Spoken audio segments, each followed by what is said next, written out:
Hello and welcome back to Project Luxury. The Philippines' National Security Council is set to release an updated national map that highlights the country's maritime entitlements in accordance with the 2016 arbitral ruling and the United Nations Convention on the Law of the Sea, or UNCLOS. This new standard map is intended to counter China's 10-line map and is crucial for defining the boundaries of Philippine territory for safe navigation and environmental protection programs, as stated by the Armed Forces of the Philippines. This move has heightened tensions between China and the Philippines, which have recently intensified over territorial disputes in the South China Sea. Drawing in the United States, Colonel Medel Aguilar, spokesperson for the AFP, stressed the importance of the map in fostering pride and responsibility among Filipinos to defend their territory, in response to China's new national map claiming most of the South China Sea. A Senate panel will be responsible for developing the updated Philippine map. The current version of the Philippines' administrative map includes the Cayenne Island Group, Scarborough Shoal, Ampfield Bank, West Philippine Sea, and Benham Rise region. The map also includes Sabah, which the Philippines claims but is not actively disputing against Malaysia. The Philippines' 200 nautical mile exclusive economic zone west of the archipelago will now be referred to as the West Philippine Sea, while areas beyond this zone will still be officially known as the South China Sea.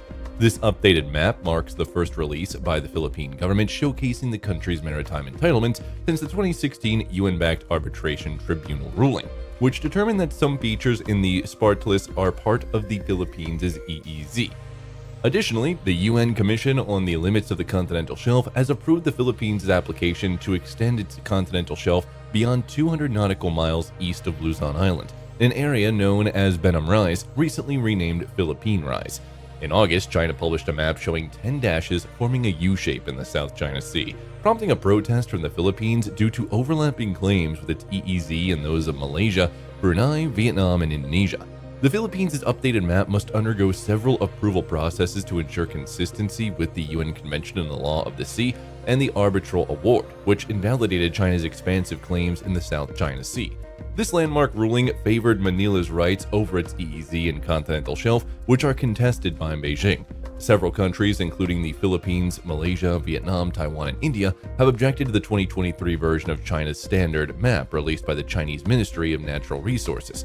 The updated map by China features a U-shaped line that asserts Beijing's claim over nearly the entire South China Sea, including the West Philippine Sea.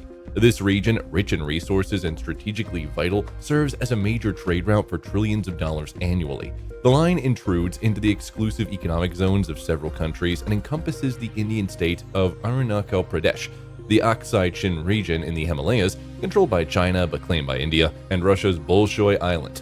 At least 6 neighboring countries have objected to China's new standard international map, which now has 10 dashes instead of 9, with an additional dash east of Taiwan. The publication of this new map has sparked widespread anger across the South China region and India, as it renews China's contentious claims over the most of the sea and adds new claims east of Taiwan and along the Indian border. This could simply imply that China considers the Japanese Ryukyu Islands as its territory. The new map repeats the 9-dash line claims previously rejected by the UN Law of the Sea Tribunal and extends claims to new territories around Taiwan and north of India.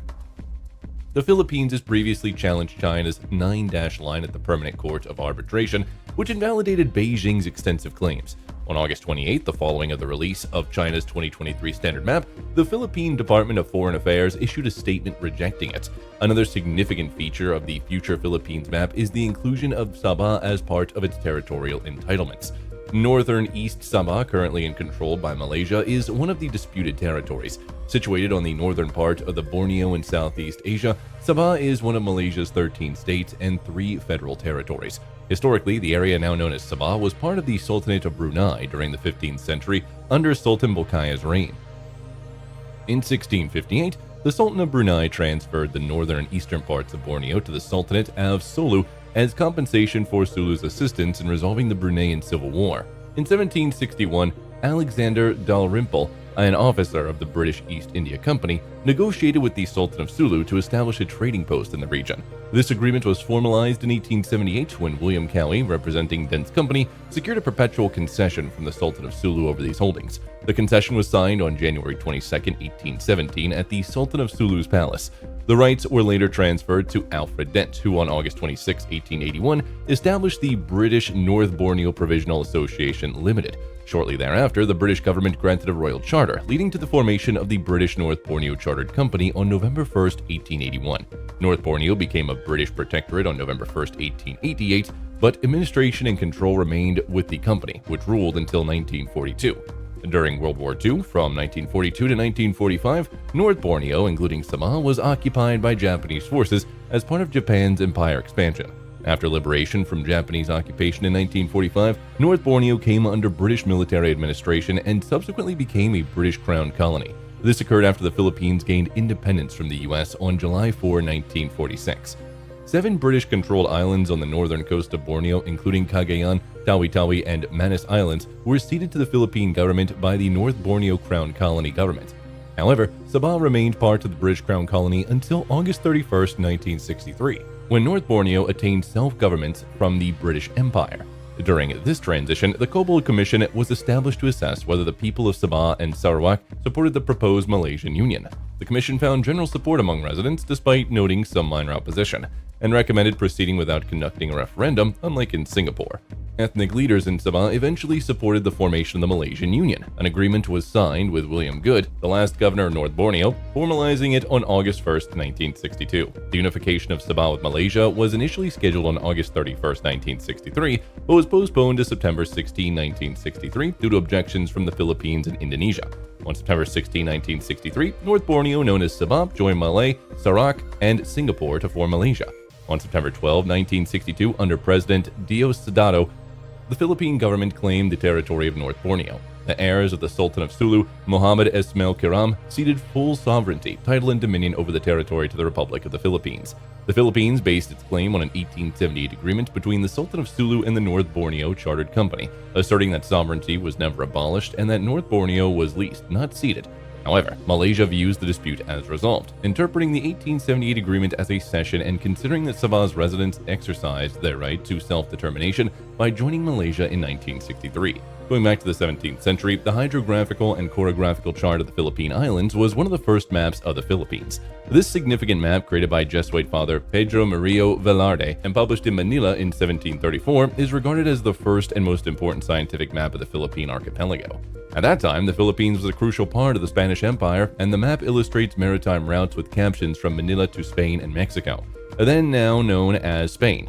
The map is notable not only for its geographic accuracy, but also for its ethnographic content, featuring 12 engravings on the side. 8 of these engravings depict various ethnic groups living in the archipelago, while 4 provide cartographic descriptions of specific cities or islands.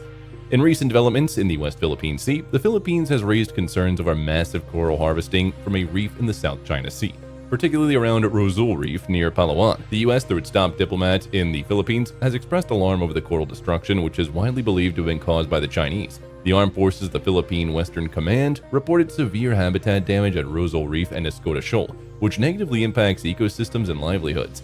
On Saturday, the AFP Western Command reported the plundering of corals at Rosal Reef, suspecting Chinese involvement. The Department of Foreign Affairs released a statement expressing grave concern about the coral destruction without directly mentioning China, highlighting that Philippines has consistently protested against environmentally harmful activities by foreign vessels, an extensive issue addressed in the 2016 arbitral award to the South China Sea.